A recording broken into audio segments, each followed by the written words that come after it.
E tem mais informação chegando para você. Continua a caça à onça na Fercal, região de Sobradinho. A Polícia Militar Ambiental também está na força-tarefa nessa região. Eu converso agora com a Tenente Thaís Gonçalves.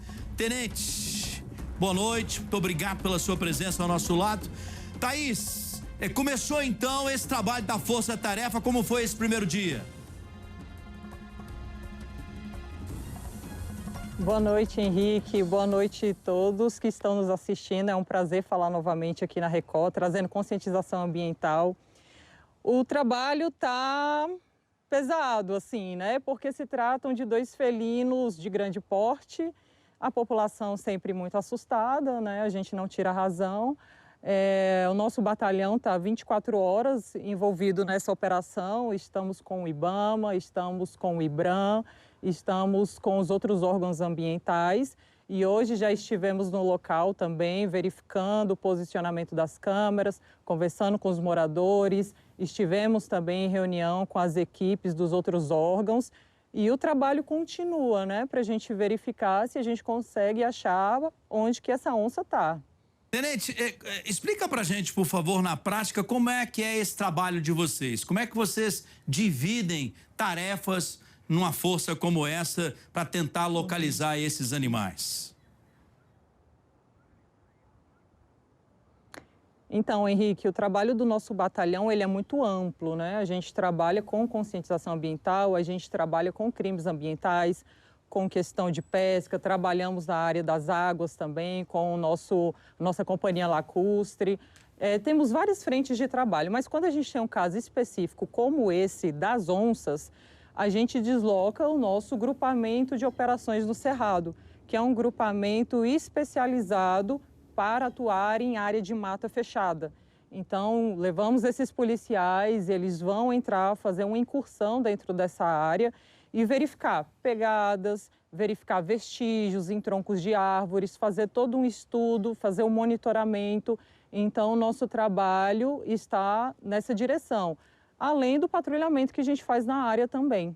Agora, Tenente, muitas câmeras foram colocadas, não é, para ajudar nessa investigação. É de se lamentar que já aconteceram 2 ataques oficiais nessa região, já confirmados, né, por vocês e pelo próprio IBAMA, e que infelizmente nenhum tipo de registro, né? Se tivesse esse registro, ajudaria muito, né? Quando acontecem esses casos, né, a gente teve um caso muito parecido um tempinho atrás no núcleo rural do Lago Norte e assim, sempre fica essa incógnita, né, quantos animais foram atacados, mas a gente sabe de alguns bezerros e a gente sabe também de um cavalo, né, um cavalo não, desculpa, uma vaca. Mas assim, o número preciso estava em 4 bezerros e uma vaca, né, que foi a última comunicação que tivemos. Mas isso ainda vai precisar de um tempo para confirmação, mas até o momento é o que a gente sabe. Pelo que foi analisado até agora, Tenente, dá para afirmar que é uma fêmea com 2 filhotes ou é cedo para isso? Ainda é cedo, mas a gente está trabalhando com a hipótese de que seja uma fêmea com um filhote já em período de desmame, desintegração dessa mãe, né? Porque o filhote ele fica um período com essa mãe aprendendo a caçar, etc. E depois de um tempo ele segue a vida dele normalmente. A gente está trabalhando com a hipótese de que seja uma onça, né? Uma onça fêmea com um filhote já nesse período de caminhada sozinho, mas a gente acredita que sejam 2 onças. Agora, Tenente, é possível a gente afirmar ou intuir que esses animais, esses 2 animais, vamos colocar assim, essas onças, estariam ainda por perto aí dessa região? Dá para afirmar isso ou não?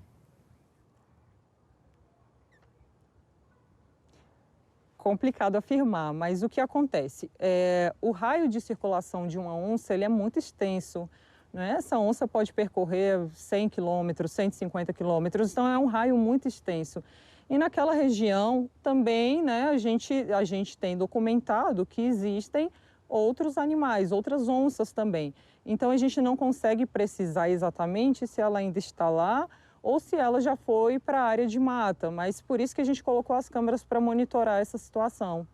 Tenente, essa semana, tratando desse assunto aqui no meu programa, eu ouvi uma coisa muito interessante que eu acho que a gente tem que reforçar, e agora eu queria ouvir justamente a sua opinião e a expertise de quem trabalha também, não é, com relação a esse trabalho de localizar esses animais, que é oferecer a esses moradores da região, os chacareiros, um novo manuseio desses animais que estão na chácara, para que evite a aproximação dela voltar para buscar esses animais, não é? Acho legal a gente falar sobre isso. Sim, é importante. O que a gente tem que entender, né, de início?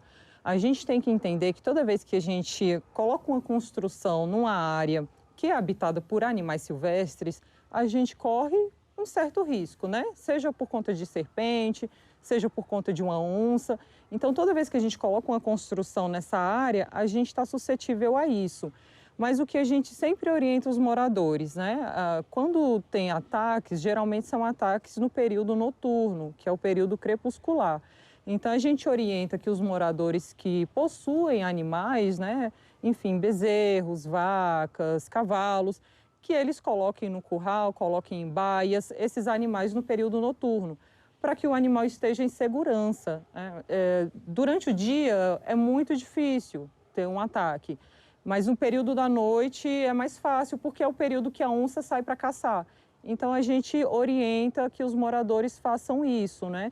Aí tem outros moradores que também optam por outras medidas de segurança, cercamento elétrico, enfim, cercas mais altas, colocar cachorros nas propriedades.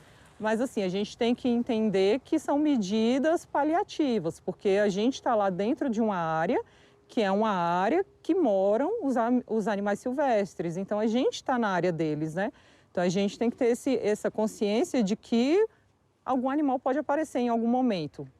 Tenente, outro reforço que nós precisamos fazer, e eu quero aproveitar a sua presença para isso, é que não há preocupação nenhuma de pânico. Não tem pânico, mas tem que ter cuidado, né? Alguns cuidados importantes, né? Assim, a gente não precisa entrar em pânico, porque existe uma cadeia alimentar, né? Todos os animais possuem a sua cadeia alimentar. E o ser humano não está na cadeia alimentar da onça, por sorte. Então, a gente não tem que se preocupar com essa questão. As notícias de ataques de onça a humanos foram coisas muito pontuais ao longo, né, da nossa história, foram coisas muito raras. E foram situações muito específicas, nada parecido com isso. Então, a gente não tem que se preocupar a esse ponto de entrar em desespero. Claro que tem que, né, tomar as medidas de segurança, evitar caminhada noturna, por exemplo, né, numa área de mata fechada. E estar sozinho numa área de mata fechada são orientações básicas. Tenente, um abraço. Muito obrigado pelo carinho mais uma vez com a nossa produção. Bom trabalho a todos da Força Tarefa. Obrigada. Obrigado.